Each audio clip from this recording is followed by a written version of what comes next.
Along the northern edge of the Greek world lay a kingdom the Greeks barely counted as their own, a land of mountains and endless forest. It was rich in the one thing the exhausted city-states could no longer supply themselves: timber. Far to the south, Athens had cut down its forests. Its temples and its warships still needed wood, and only the north could sell it. So Athenian gold and silver flowed up into the mountains. And from that timber and the gold it bought, one man would build the most formidable state the Greek world had ever seen, and then take Greece itself. This is the story of Philip of Macedon. His land and its wealth, his Greek education, his marriages, his military revolution, and the slow, deliberate purchase of a divided Greece. North of Greece rose the immense mountains of the Balkans, a region divided among many peoples then as now. The Greeks thought it only half civilized. They had planted their familiar city-states only along the margins, where the coast met the sea. The interior belonged to small kingdoms and chiefdoms, mountain valleys linked by steep trails over high passes, cut off from one another by rushing rivers, each place ruled by its own people. Where the mountains came down toward the northwestern corner of the Aegean Sea lived a people the Greeks called the Macedonians. They were the poor relations of the Greek world, watched from the edge of it. Their rise and the king who lifted them onto the world stage is our subject. Macedon was a kingdom of mountains, forests, rivers, and lakes. Its people were men of the land, not seafarers, and yet they held the finest supplies of shipbuilding timber anywhere in that part of the world. From this came a striking irony. The Athenians, who would one day be crushed by Macedon, first helped to make Macedon rich. They sent their gold and silver north to buy its wood. Athens and the other Greek states had stripped their own hills bare. Macedon still commanded vast forests of pine and oak. The exhausted south needed what the untouched north could sell, and every treaty for timber poured more wealth into Macedonian hands. The city-states were, without knowing it, financing the power that would master them. We have a witness to what the South had done to itself. The first environmental observation in all of world literature comes from exactly this moment, when Athenian money was flowing north. It was written by the philosopher Plato. Looking at Attica, the land of Athens, he called it the wasted skeleton of a once healthy body. Long ago, he wrote, these hills were covered with tall trees, whose trunks gave beams for temples and keels for ships. Now they had all been felled. The soil had washed away into the sea, and the bare hills were fit for little more than raising bees on the heather. What Athens had lost, Macedon still had in abundance. So for timber, the Athenians turned north to Macedonia. They kept up standing treaties with its kings to secure the wood they could not live without. They wanted 3 trees above all: oak for the keels of their ships, pine for the planking, and fir for the oars. These 3 were the heart of Athenian demand, and their export became Macedon's chief source of wealth. But wealth changes a kingdom. As the Macedonian kings grew rich, they grew ambitious. They looked out over their fragmented mountain territory, the scattered valleys, the little chiefdoms, and began to dream of welding it all into a single, far larger kingdom. One man would finally do it. That man was Philip, and from boyhood he came to know the Greeks intimately. When he was young, he and his mother were swept up in the deadly struggles that always followed a Macedonian king's death, as the court fought over who would rule next. They faced exile, prison, even death. They were saved by an Athenian general named Iphicrates, who happened to be in the region. By rescuing the mother and her sons, Iphicrates won the gratitude of the new dynasty and was taken in as an honorary son of the family. It was through this bond that Philip first came to know Athens, not as an enemy, but as a friend who had saved his life. The Greek world was already teaching the boy who would one day command it. Philip's ties to Greece ran deeper still. Years later, when he had a son of his own, the boy the world would call Alexander the Great, he chose the boy's tutor from Athens. The man he hired was the son of a former Macedonian court physician, a philosopher trained in the schools of Athens. His name was Aristotle. So the greatest mind of the age taught the future conqueror at Philip's own court. But the young Philip had known Greece in a harder way too. As a teenager, he was sent to the great city of Thebes as a hostage. This was ordinary in the Greek world. Two states wanting to keep the peace would each hold important people from the other, so that if war ever broke out, those hostages would be the first to suffer, and both sides had reason to think twice. Philip's years in Thebes placed him beside one of the greatest military minds Greece ever produced, the Theban general Epaminondas. Epaminondas had taken the Theban army and drilled it to a new height of professionalism in the hoplite phalanx. Then he did the impossible. On the field of Leuctra in 371 BC, he met the Spartan army, that once unbeatable machine, the terror of Greece for generations, and he broke it. Sparta was never the same again, and the Macedonian hostage watched all of it at close range. He saw how a well-drilled phalanx, led by a mind that truly understood it, could shatter even the most feared army in the world. He would not forget the lesson. Through all these years, few paid Philip much attention. As a rescued boy, then a hostage, he was only a minor pawn in other men's quarrels. He grew up unregarded, and no one expected much of him when at last he took the throne, after yet another bloody scramble for the crown. But once Macedon was firmly in his hands, he launched a career of conquest, and he was subtler than anyone had guessed. War was always an option. Philip preferred cheaper tools, diplomacy, and above all, marriage. He took many wives, most of them for politics. He would find the daughter of an important chief or king, marry her, and so bind that man and his lands to himself by the tie of the marriage bed. His most famous marriage began on a holy island. Her name was Olympias, daughter of a king in a Balkan land west of Macedon, and Philip met her on Samothrace, an island in the northern Aegean, within sight of Troy. Samothrace had crossed this story before. At the sea battle of Salamis, javelin throwers from the island were serving in the fleet of the Persian king Xerxes. Rammed by a Greek warship, they did not go down quietly. They snatched up their javelins, boarded the enemy's ship, cleared its decks, seized it as their own, and fought on in the captured vessel. And Xerxes watched it from his hilltop. These were hard men, and fine craftsmen too, living near the metal-rich lands of the north.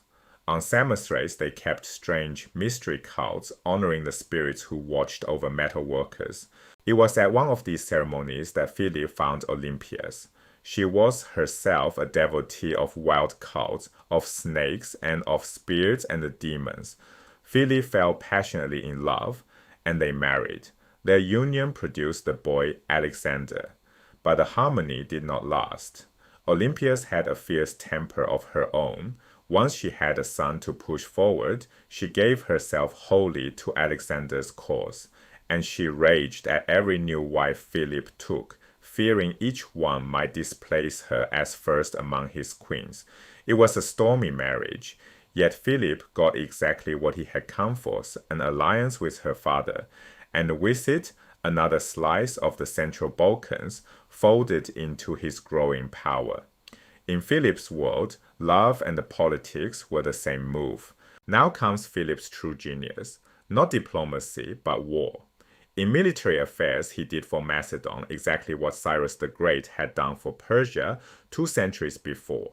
He took a remote hill people, far from the centers of wealth and power, and through training, inspiration, and a wholly new vision of what war could be, he raised them in a single lifetime into the most formidable fighting force on earth. His son Alexander is the famous name celebrated in 1,000 books and films, but most who study the age come to the same verdict. It was Philip who built the machine. It was Philip who turned a backward mountain kingdom into a state that could seriously dream of conquering the Persian Empire. That transformation rested on a concrete revolution, and it began with the phalanx. At first, Philip's army looked much like a Greek one. His men trained with round shields, packed shield to shield in tight lines, advancing in massed ranks several deep. The great difference was the weapon in their hands. Philip gave them a spear called the Sarissa, twice the length of an ordinary Greek spear, nearly 20 feet long, certainly more than 18. Not really a spear at all, but a pike. The front rank leveled their sarissas out over their shields. The rank behind added theirs, and the rank behind that added more, until the whole formation bristled with a hedge of steel points aimed at the enemy. An ordinary hoplite could not even reach the Macedonian front line. The pikes were killing him while he was still strides away.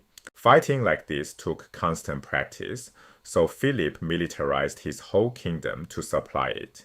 He built a permanent standing army that owed its loyalty directly to the king, drilling all year round to make itself tough and hard. Cyrus the Great had once said that hard lands breed hard men.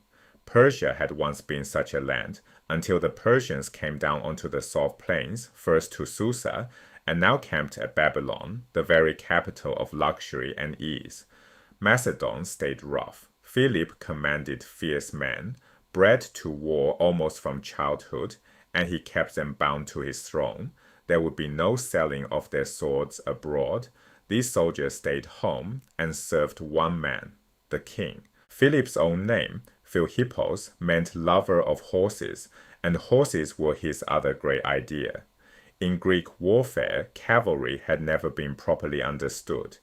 Back in the world of the Iliad, chariots were little more than taxi drivers, carrying a hero to the front, where he stepped down, fought his duel, and rode home again. Even in Philip's own day, Greek noblemen who trained as horsemen used them poorly, hovering at the edges of a battle. They might charge once to rattle an enemy line, or chase down beaten men in a rout and spear them in the back. But cavalry was never truly part of the Greek system. Philip took it seriously. He locked his horsemen and his pike phalanx together into a single doubled force, swift and mobile in the horse, an immovable wall in the foot. Philip wanted cities, so he mastered the art of the siege. He wanted every Greek city along the coast, and above all the ones guarding the famous gold mines of Thrace. He took them, and the gold of those mines poured into his treasury. Then he pushed on to the Hellespont, the narrow strait where the wealth of the Black Sea, its grain, its salted fish, its slaves, flowed down into the Mediterranean. He battered the port towns that controlled it, striking from land and from sea at once, mounting catapults and siege engines on the decks of his ships to attack the walls from the water. He was a tinkerer and an innovator, willing to try anything and never discouraged by failure. Timber had made him rich, now gold made him dangerous. Told quickly, Philip's rise can look inevitable, one victory rolling into the next. It was nothing of the kind. Had the Greeks truly united against him, called home their mercenary armies and their best generals found service in Asia, they could have stopped him cold, but the ablest commanders preferred to stay away. At home in Athens waited the Democratic Assembly, where any prominent man could see his private life picked apart, his name blackened, his freedom hemmed in, himself dragged into court. Far better, they thought, to live as a mercenary warlord in Persia, fighting for the great king and the growing rich, because the Greeks could never act together on unity or on anything else. They never combined against Philip. Their failure was the root of their ruin. So Philip set about dismantling the defenses of Greece one at a time, and he did it by making himself likable. He began with religion. He appeared and competed at the Olympic Games as a Macedonian king Alexander I had done long before. He made himself a protector of the oracle at Delphi and a patron of Greek sanctuaries. Alongside religion, he used money, exactly as the Persian kings had. Macedon was rich now, first from timber, then from Thracian gold. And Philip was a practical man with no exaggerated sense of honor. He had already lost an eye at one siege, inspecting his engines when an arrow from the wall struck him in the face. A man like that was perfectly ready to simply buy his way in. Across Greece, Philip bought supporters. In Athens, he found an actor named Aeschines, hungry to enter politics, and a trained actor with a fine voice and a gift for playing any part makes an ideal politician.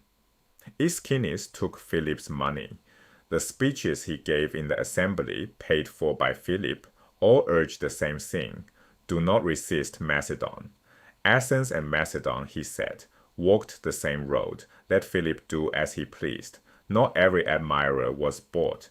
There was Isocrates, not quite a politician, but a serious political thinker, who praised Philip sincerely and for free. Men like him had given up on democracy and on the squabbling city-states. They longed for a strong hand to unite the Greeks, and they believed Philip was that hand. Not everyone bowed. The greatest of those who resisted was the Athenian orator Demosthenes. He had been born with a stutter, and the story goes that he cured it on the seashore. Standing with pebbles in his mouth, shouting over the crash of the waves, forcing his tongue to speak clearly, and building the lungs to dominate an assembly. From the 350s BC onward, he rose again and again before the people of Athens to warn them about Philip. Philip looked like a friend of the Greeks, a protector of their shrines, a king only tidying up his own borders in the north. It was all a mask, said Demosthenes. Philip meant to swallow every one of them. He was the evil genius who would rob Athens of its freedom. Demosthenes could see the trap he was in, and he named it. Each time he warned the assembly, Aeschines, Philip's paid instrument, rose to answer him, denying everything, calling Demosthenes a self-serving alarmist, urging Athens to send yet another embassy to ask Philip his intentions. And while the embassies traveled, Philip would quietly seize 2 or 3 more cities. Then Demosthenes gave the assembly a truth worth remembering. I am a private citizen, he said. I can only try to persuade you. I command no one. Everything I say can be twisted by the next speaker, spoken in the open air before thousands, and carried straight to Philip by his spies. But Philip, absolute master of his kingdom, decides in his own head and acts at once, warning no one. I am one man and he is a kingdom. How can I hope to win? Here is the hard truth about democracies at war. Debate slows them, doubts creep in, and against them the dictator, who simply decides and strikes, holds the advantage. At last the maneuvering ended and it came to battle. Philip brought his army down into Greece and met the combined forces of Athens and Thebes at Chaeronea, on the plain of Boeotia, not far from Thebes. Facing him now was the very army he had studied as a boy hostage, and with it the famous sacred band of Thebes' 300 picked warriors standing beside the Athenians, descendants of the men who had beaten the Persians at Marathon. Against them stood the Macedonian phalanx with its long pikes, and out on the wing, commanding the cavalry, Philip's own son Alexander. The battle was a crushing Macedonian victory. Some Athenians and Thebans died heroically where they stood. Many more ran. Demosthenes himself was there, and he threw away his shield and fled, so that he might live and fight another day.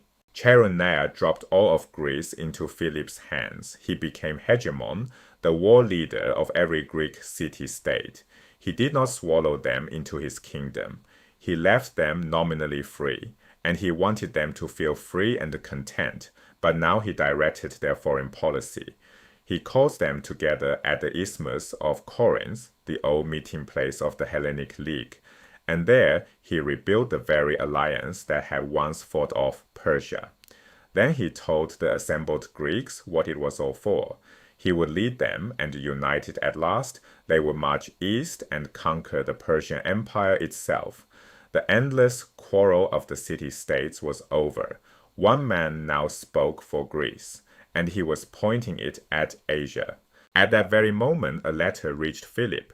It came from Isocrates, who astonishingly in 338 BC was still alive at 99 years old, still writing, still preaching the dream of a united Greece. Everything now lies in your hands, the old man wrote. You have shown yourself the strong leader we longed for. Unite the Greeks, conquer Persia, seize the wealth of that whole continent, and then there will be nothing left for you to do but become a god. It was the oldest living Greek speaking to the newest force on the stage, and his words were prophetic.